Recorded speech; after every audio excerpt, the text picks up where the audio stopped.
میں ایک ایتھیسٹ ہوں۔ افسوس کی بات ہے کہ مذہب کائنات کے وجود کی وضاحت میں ناکام رہی ہے اور سائنس سے متصادم ہے۔ تو کیا چیز ہے جو مجھے ایتھیزم کی طرف لے کر آئی؟ یہ صرف سائنس ہے۔ اگر میں ثابت کر دوں تو کیا آپ اپنے خیالات بدلیں گے؟ آپ مجھے پزل، پینٹر اور پھر خالق کی مثال دیں گے، ہے نا؟ یہی بات ہے نا؟ میں مختصراً بات کرنا چاہوں گا کہ آپ نے ماحولیاتی نظام کو گونگوں اور بہروں کے طور پر پیش کیا۔ مجھے اور کچھ نہیں کہنا۔ کیا فطرت دیکھ سکتی ہے؟ جی کیا فطرت دیکھنے یا سننے کے قابل ہے؟ دوست، میں نے صرف یہ کہا، یہ وضاحت کرتا ہے۔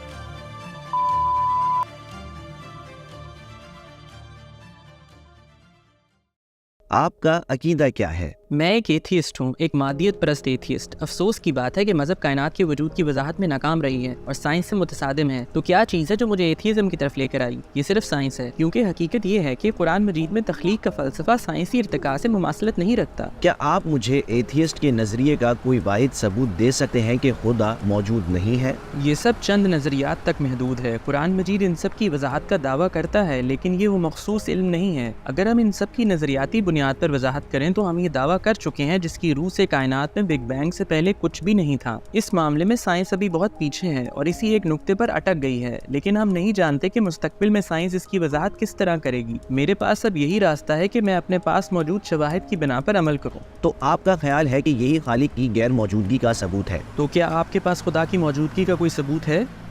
ہم اس پر بات کر سکتے ہیں۔ میں آپ کو خدا کی موجودگی کے واضح ثبوت دے سکتا ہوں۔ کیا آپ کوئی مثال بتا سکتے ہیں؟ ثبوت پیش کرنے سے پہلے میں آپ سے یہ پوچھنا چاہتا ہوں کہ آپ نے خدا کی غیر موجودگی کا ثبوت نہ ہونے پر بھی ایتھیزم کیوں قبول کیا؟ کیونکہ میرے پاس اس کی موجودگی کا بھی ثبوت نہیں تھا۔ تو کیا یہ ٹھیک ہے اگر میں پوچھوں کہ آپ کو خدا کی موجودگی کا ایسا ثبوت مل جائے جو کہ آپ کی دلیل اور منطق کے مطابق ہو، تو کیا آپ اپنے خیالات بدل دیں گے یا پھر یہ کہیں گے کہ میرا ان معاملات سے کوئی واسطہ نہیں؟ نہیں، ایسا ہو ہی نہیں سکتا۔ اگر خدا موجود ہے تو میں اس کو دھوکہ نہیں دے سکتا، ٹھیک ہے نا؟ اگر خالق موجود ہے تو میں اسے دغا نہیں دے سکتا۔ تو اگر مجھے ثبوت مل جاتا ہے تو میں کیوں یقین نہیں کروں گا؟ اگر سائنس بھی کچھ ثبوت میرے سامنے رکھے جو کہ سائنسی طور پر ثابت شدہ ہوں تو ظاہر ہے میں یقین کروں گا، لیکن ابھی تک نہ تو سائنس، نہ ہی آسمانی مذاہب اور نہ ہمارے عقیدے اس کی وضاحت کر پائے ہیں۔ اگر میں آپ پر یہ ثابت کر دوں تو کیا آپ اپنے خیالات بدلیں گے؟ آپ مجھے پزل، پینٹر، خالق کی مثال دیں گے، ہے نا؟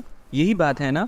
کہہ دیں کہ آپ مجھے ایسی ہی مثالیں دیں گے۔ میں آپ کو آپ کی دلیل کے مطابق مثال دوں گا۔ ٹھیک ہے، میں آپ کی مثال جاننا چاہتا ہوں۔ یوں سمجھیں کہ ہم سلیمانیہ مسجد کے سامنے کھڑے ہیں اور اس کی تعمیر کو اپنی دلیل اور منطق کے مطابق جاننے کی کوشش کر رہے ہیں۔ میرے پاس 4 بنیادی آپشنز ہیں۔ پہلا آپشن مسجد کے قریب کھڑے اندھے، بہرے اور گونگے لوگوں کا ایک گروپ ہے جنہوں نے آپس میں اتفاق رائے سے یہ مسجد بنا لی، یا دوسرا آپشن جو کہ مسجد کی اینٹیں ہیں جنہوں نے فیصلہ کیا کہ دوستو کیوں نہ ہم ایسی مسجد بن جائے اور پھر اینٹوں سے خود بخود مسجد بن گئی۔ یہ تیسرا آپشن جو کہ مسجد میں موجود ایک پروجیکٹ بک ہے جس میں مسجد کے تمام تعمیراتی مراحل کی وضاحت موجود ہے، اس لیے مسجد پروجیکٹ بک نے بنائی۔ یا چوتھا آپشن ایک معمار ہے جس نے یہ مسجد بنائی، سنان معمار کی طرح، جو کہ دیکھ اور سن سکتا ہے اور علم، قوت ارادی اور اختیار کا مالک ہے۔ ایسا معمار مسجد بنا سکتا ہے۔ اب میں پوچھنا چاہتا ہوں کہ آپ کون سے آپشن کا انتخاب کریں گے؟ بے شک اس کی تعمیر معمار کے پروجیکٹ کے تحت ہوئی ہے۔